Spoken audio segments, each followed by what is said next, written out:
A distraught inmate tries to take her own life, and she got what she needed to do it in the back of a police cruiser.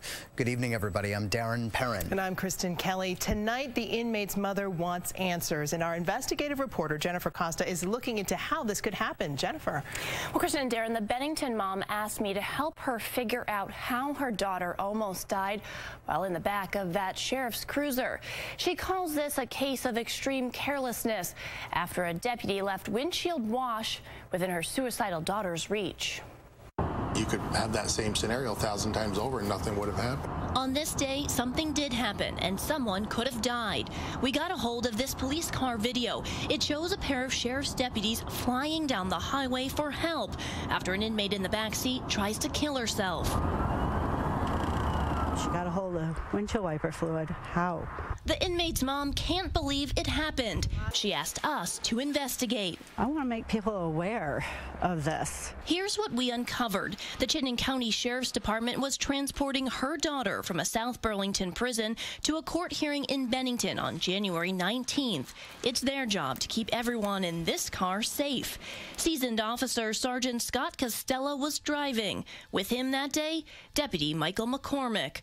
Their report reveals the hearing didn't go well. On the way home, the inmate was upset, slamming her head against the window and screaming. About 1 mile from the courthouse, Costello saw in his rearview mirror the inmate drinking a bottle of windshield washer fluid.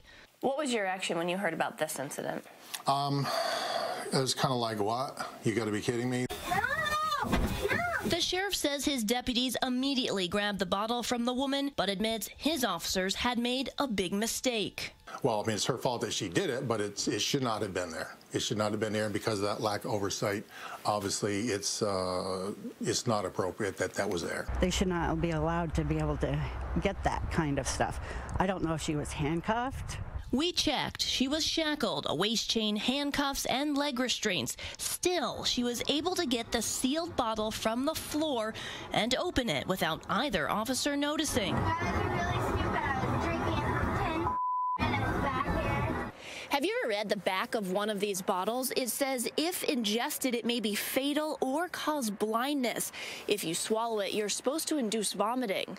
We don't know if either officer says anything to help or console this suicidal woman because we found out sheriff's deputies are not expected or required to wear their body microphones during prisoner transports.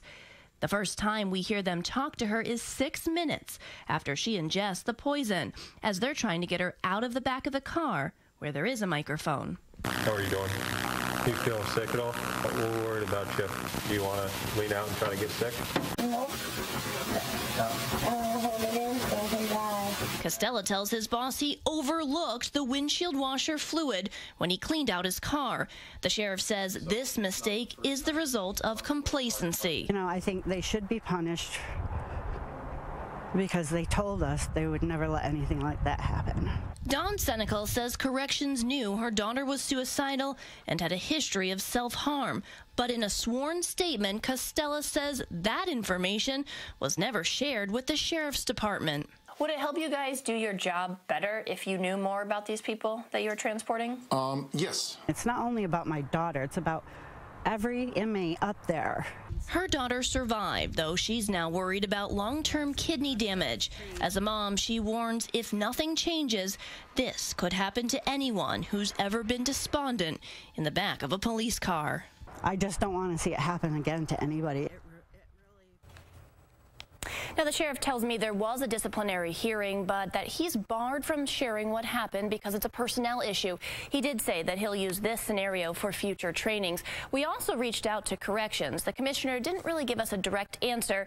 She would only say that DOC has a written policy for its own staff on transports, and in general, it is DOC's practice to pass along information to the transporting authority. Darren? Jennifer Costa, thank you.